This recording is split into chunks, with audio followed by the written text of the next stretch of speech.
Oh, yeah, yeah, we can just go to questions. We're playing a really good team tomorrow. I'll start with that. He's doing better. He, limited him in practice today. Still not 100%, but he's doing a lot better than he was. Kind of scary what he was going through, just how he, as the day went on, he really wore down and progressively got worse. So, Sam, I mean, the kid's a warrior, and, it has to be something really serious for him to miss a game like that. But the next morning he woke up, felt a little bit better, and then he progressively got better throughout the day. So, it's good to have him back out there, and we'll see how he does overnight, but hopefully we'll get him back on the floor. Yeah, I mean, everybody's got a little something right now. Most of it's head and in congestion, where Sam's was more, just overall body, and he was in a lot of pain and very nauseous pretty much all throughout the day. So his was a little bit different version, I think, of what everybody else has right now. But listen, everybody's going through this. It's just that time of year.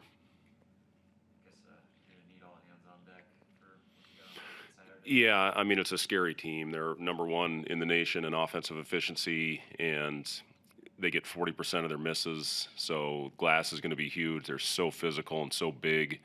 And they, obviously when you're playing through Edie, I think he's the most dominant player in the country right now. So, he just puts you in such a difficult position based on different coverages, and they can all shoot. They do a great job spreading the floor. They have great spacing, and they run their stuff with so much purpose and pace. The first 15 possessions against Minnesota, they ran 14 different plays. So it's not one of those game plans where you can, scheme for every play that they're putting out there. They run too much. So, it's about concepts. It's about going out there, playing hard and playing physical. And if you do that, you give yourself a chance. If not, it's going to be a really long day.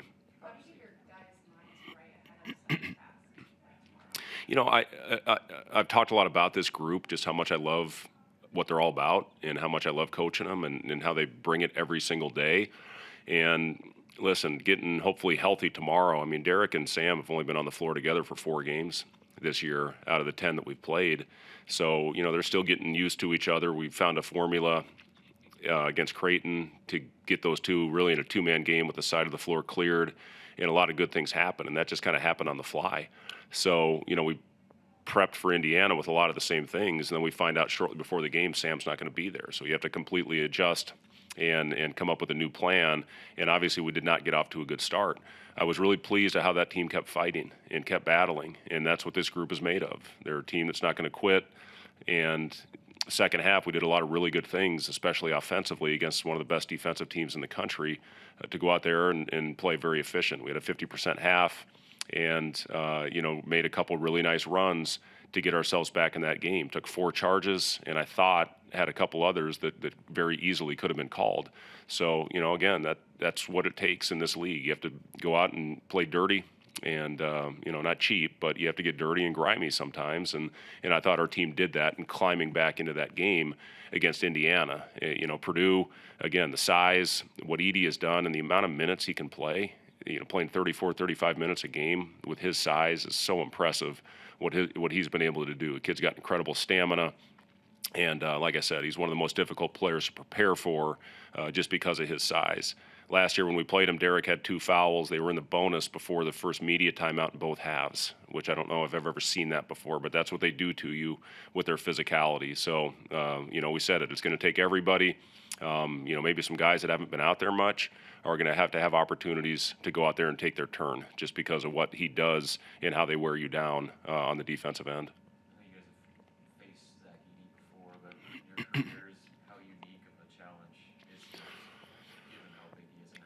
Yeah, he's really worked on every aspect of his game, and with the size that he has, he can see over top of you. Obviously, you bring multiple defenders, it doesn't bother him just because he can see over the top. And when that shot goes up, if you don't hit him, you're going to be under the rim. And again, he's got the length to go in there and finish over top, whatever happens.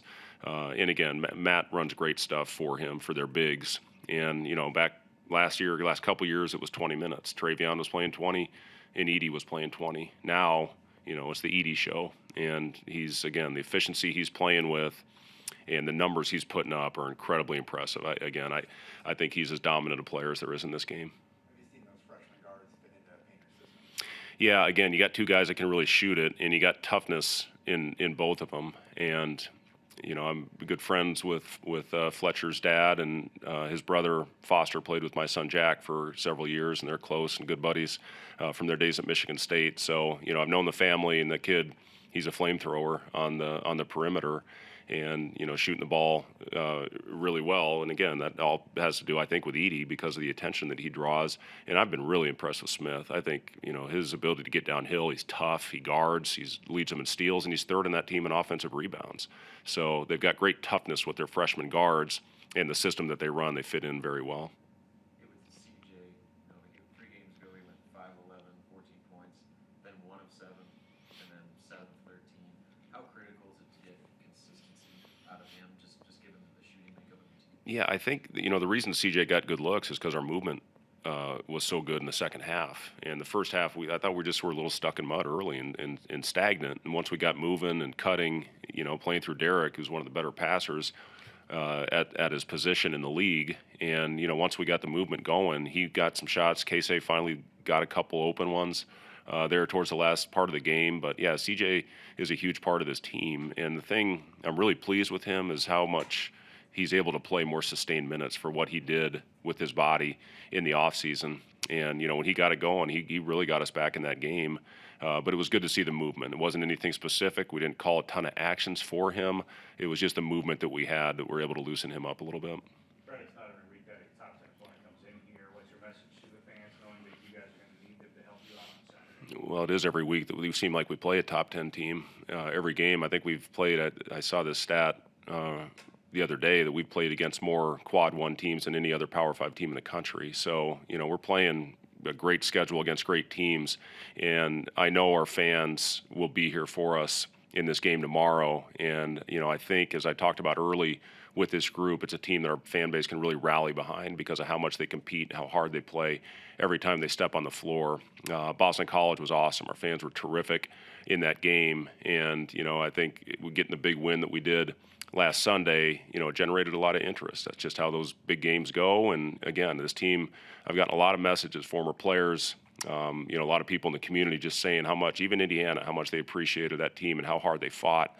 So, we appreciate tomorrow. I'm going to buy some pizza for the students before the game and, get here early, be loud, and we're certainly going to need them against this team that we're playing. Anything else for Coach? All right, thank you guys. Rick C.J. Montero.